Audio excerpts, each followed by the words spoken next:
Anote isso num papelzinho e deixa perto da sua mesa para você lembrar sempre. Primeiro, ordens. Ordens não rola com essa geração. Eles não foram criados a partir de ordens. Eu tenho 3 filhas, 2 de 5 e uma de 8. E quando eu jogo muito pesado em cima de ordens, elas não repelem, elas assentem, mas elas não embarcam. Elas precisam, na verdade, de conversa para que a coisa realmente role. Elas não estão acostumadas mais com ordens e nem com castigo. Quando as minhas filhas começaram a entrar na escola com 6 meses de idade, mas quando começaram a interagir mais na escola, já com seus 3 anos, seus 3 anos e meio, num certo momento eu falei para elas assim: se você não fizer tal coisa, você vai de castigo, hein? Aí a maiorzinha falou assim para mim: papai, lá na escola, ninguém coloca a gente de castigo. E eu sabia que a escola colocavam eles para pensar de vez em quando, entendeu? Eu falei: Como não? Eu converso com as professoras e tal, e elas me falam que de vez em quando vocês vão pensar. Aí ela falou assim: Então, ela coloca a gente, depois de conversar com a gente, ela coloca a gente pra pensar no que a gente fez, no que a gente pode não fazer mais. Não é castigo. E aí, obviamente, que eu procurei, dentro do possível, mudar a minha maneira de falar com elas. Ao invés de falar, você vai de castigo, eu diria: se vocês fizerem alguma coisa errada assim, assim, assado, a gente vai conversar e depois vocês vão ter que repensar aquilo que vocês fizeram. E era a maneira como elas encaravam aquilo de forma positiva. Então, não adianta. Ordens pega muito mal. As pessoas, essa moçada, às vezes até olha para você e faz assim. Mas lá dentro, estão falando assim, ó, aqui para você. Tá? E você não vai liderar desse jeito. Tá? Outra coisa que não rola é isolação. É isolar. É colocar essa moçada para trabalhar sozinha. Veja, não estou falando sozinho no sentido de site. Ela pode trabalhar numa mesinha lá, ser sozinha, separado. Mas se não houver interação, você com ela, conversando, discutindo o trabalho, se ela não tiver condição de discutir coisas com seus colegas, tal, de maneira geral, ela vai pirar. Muita gente fala que a tecnologia está afastando essa moçada. Eu tenho uma certa reserva a esse tipo de coisa. A tecnologia está muitas vezes afastando fisicamente essa moçada.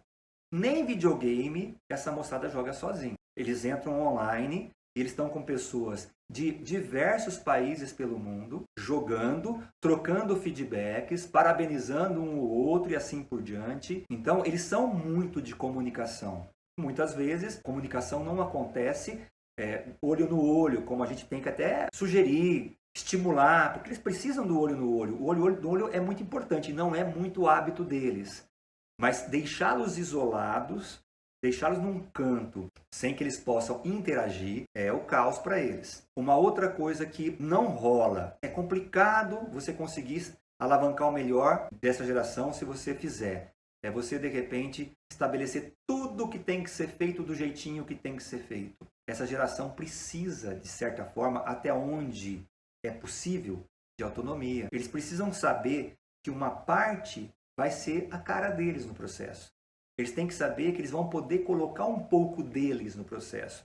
É por isso que quando a gente trabalha, eu trabalho aqui ou ali, né, com empresas na área de call center, né, a gente procura fazer um trabalho de discutir bastante até onde pode se trabalhar um pouco a autonomia, a alçada, para que eles possam falar algumas coisas por eles mesmos, porque você colocar um script na frente dessa moçada e falar você não pode sair daqui, não é à toa que um dos maiores níveis de turnover, absenteísmo, acontece nessas áreas de call center. Por quê?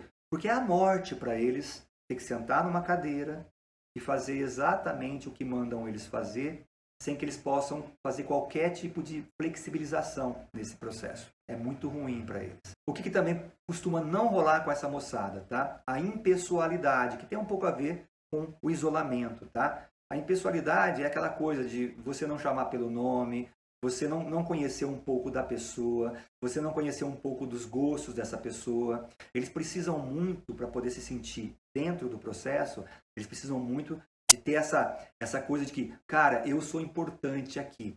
Eu sempre comento o seguinte, né? Na minha época de juventude, existia um músico muito famoso, violonista e compositor, chamado João Gilberto. Ele morreu recentemente, é um ícone da música popular brasileira, da bossa nova, tá certo? E ele fazia shows em que ele colocava 300 pessoas, 400 pessoas no auditório, e se alguém espirrasse, ele parava de tocar e falava assim, poxa, ó, se for continuar espirrando, sinto muito, mas eu não vou continuar tocando. Hoje, se você fizer isso com a galera vai embora do teatro.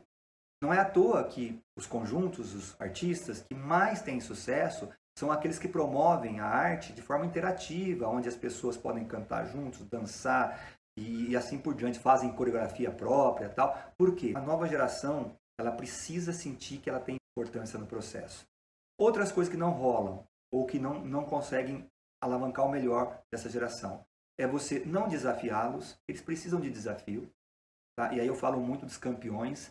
Quantas vezes nós esquecemos, né? Erramos e deixamos os campeões lá tocando a vida deles, tranquilos, estão entregando as metas, estão direitinho, estão fazendo tudo certinho, e a gente não faz nada para subir a régua com eles. Eles precisam de perceber que estão sendo desafiados. Por outro lado, e contrariamente a isso, também eles não aceitam ser sobrecarregados. Se a gente sobrecarregá-los de uma forma inaceitável para eles espanam, eles param. Eles não vão trabalhar 10 horas por dia, 12 horas por dia, como a gente trabalhava, como nossos pais trabalhavam. Eles vão sair da empresa. Vão fazer alguma coisa qualquer que eles possam trabalhar às 6, no máximo às 8 horas deles. E por fim, a falta de propósito. Essa moçada não roda bem se eles não souberem por que eles estão trabalhando.